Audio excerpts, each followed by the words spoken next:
মানবিকতার কথা বলা হয়, আলহামদুলিল্লাহ। সেই রুটি এবং কলা নিয়ে যারা আমাদেরকে গুলি করতে এসেছিলেন, সেই পুলিশের কাছে গিয়ে যখন বললাম এই রুটি কলা আপনিও আমাদের সাথে খান, বন্দুকটা আমাদের পায়ের নিচে রেখে বলেছিল এই যদি ইসলামী ছাত্র শিবির হয় অপেক্ষা করুন।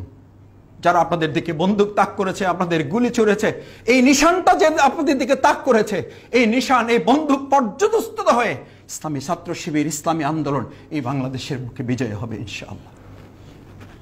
আমি সেদিন বদরের চেতনা দেখেছি আমাদের ভাইদেরকে কলা রুটি নিয়ে, আমি নিজ হাতে আমাদের ভাইদের কাছে গিয়েছি, প্লিজ আপনি শুনেছি সকালেও নাস্তা করে আসেননি, বলেছেন ভাই আপনি আরেকটু বিল্ডিং এর ভিতরে ঢোকেন, গিয়ে দেখেন আমাদের অসংখ্য ভাইয়ের আহত হয়ে পড়ে আছে, রক্তাক্ত অবস্থায় আছে, তাদের কাছে নিয়ে দেখুন একটু পানি একটু কলা রুটি পৌঁছানো যায় কিনা। তাদের কাছে গিয়ে বলেছি, তারা বলেছে মাসুদ ভাই আরেকটু গলির ভিতরে ঢোকেন, আমাদের অনেক ভাইরা শুয়ে আছে।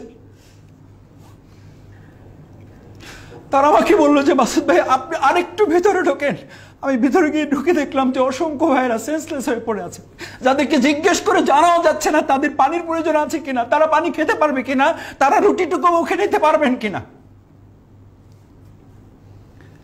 বাংলাদেশ জামাত ইসলামী, ইসলামী ছাত্র শিবিরের প্রতি শুকরিয়া আদায় করি, আলহামদুলিল্লাহ।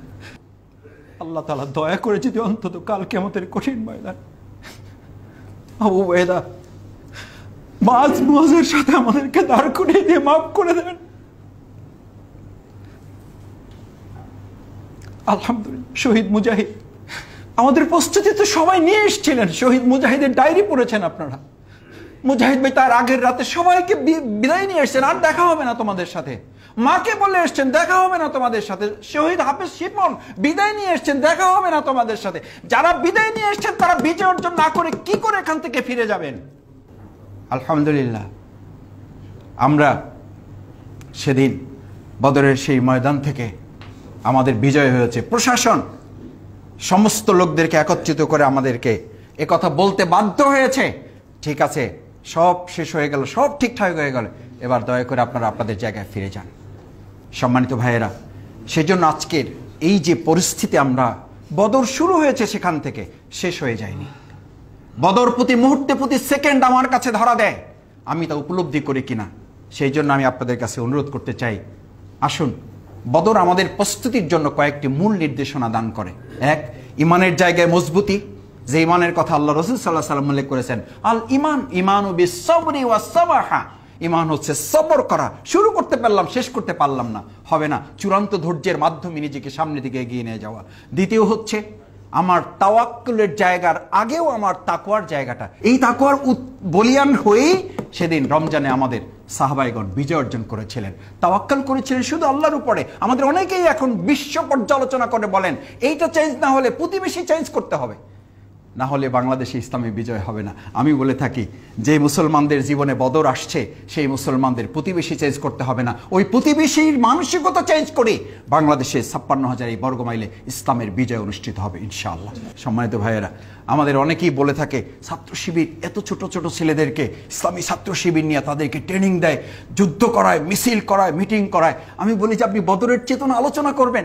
আমি আজকে দেখতেছিলাম আসতে আসতে পত্রিকাগুলো, আপনি আজকে বাংলাদেশের প্রায় 120টার উপরে পত্রিকার প্রত্যেকটা পত্রিকায় দেখবেন বদরের উপরে তারা একটা আর্টিকেল ছেপেছে। ইভেন জনকণ্ঠেও আমি খেয়াল করলাম একটা চমৎকার আর্টিকেল তারা দিয়েছে। আমার আফসোস লাগে এই যারা লিখেছেন এবং যারা ছেপেছেন তারা কি এটা পড়েন, তারা কি দেখেন, জানেন? আমি আশা করব এই পত্রিকাগুলো বদরের এই লেখা যারা ছেপেছেন জাতির উদ্দেশ্যে, তারাও নিজের একটু দেখবেন, পড়বেন। এবং সেখানে মাঝ ছাত্র শিবির কাজকে জঙ্গি বলেন, সেখানে তো আপনারাই লিখেছেন মাঝ যুদ্ধে যাওয়ার বয়সী হয় নাই। আল্লাহ তাআলা রাসূল সাল্লাল্লাহু আলাইহি ওয়াসাল্লাম তাদেরকে প্রতিযোগিতা করে তাদেরকে দিয়ে পৃথিবীর সবচেয়ে বড় শত্রুটাকে কুপকাত করেছেন। আমি আপনাদের কাছে অনুরোধ করতে চাই ভাইয়েরা, সেই জন্য এটা একটা শিক্ষা আমাদের, যে আমাদের এই তরুণ প্রজন্মকে অ্যাকোমোডেট করি ইসলামের এই বিজয়ের চেতনা হচ্ছে বদর সবশেষ।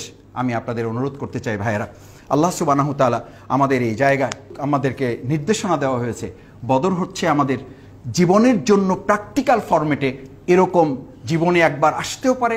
রাসূল সাল্লাল্লাহু আলাইহি ওয়াসাল্লাম নিজে সম্পৃক্ত হয়েছেন নেতৃত্বের জায়গাটা হচ্ছে এরকম যে রাসূল সাল্লাল্লাহু আলাইহি ওয়াসাল্লামের নেতৃত্বে যুদ্ধের জায়গাটা নিজে ধারণ করেছেন।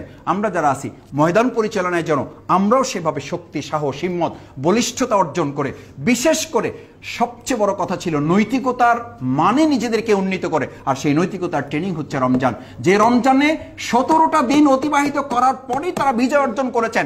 আমাদের জীবনে তো 17 বছরের রমজান চলে গেছে, আমরা তো 30 বছরের রমজান পেয়েছি অনেকে। আমরা সেই প্রস্তুতি, আমরা সেই নৈতিকতার মানে নিজেদেরকে উন্নীত করতে পারিনি বলেই আল্লাহ তাআলা এখনো আমাদের জন্য বোধহয় সেই আয়াত কার্যকর হচ্ছে না, ইয়ানসুরুকুমুল্লাহু ফালা গালিবা লাকুম। তোমাদেরকে যদি আমি সাহায্য করি তো কে তোমাদের পরাজিত করে, আর যদি আমি তোমাদেরকে সাহায্য না করি তো তোমাদেরকে কে বিজয়ী করবে। আসুন সেই আল্লাহ সুবহানাহু ওয়া তাআলার পছন্দ অনুযায়ী তার রঙে নিজেদেরকে রঙিন করে রমজানের এই প্রস্তুতি নিয়ে যদি নিজেদের নৈতিকতার মানে উন্নীত করা যায়, তাহলে আল্লাহ তাআলার সেই আয়াত আমাদের জন্য প্রযোজ্য হবে, লাকাদ নাসারাকুমুল্লাহু বিবাদরিন ওয়া আনতুম আদিল্লাহ।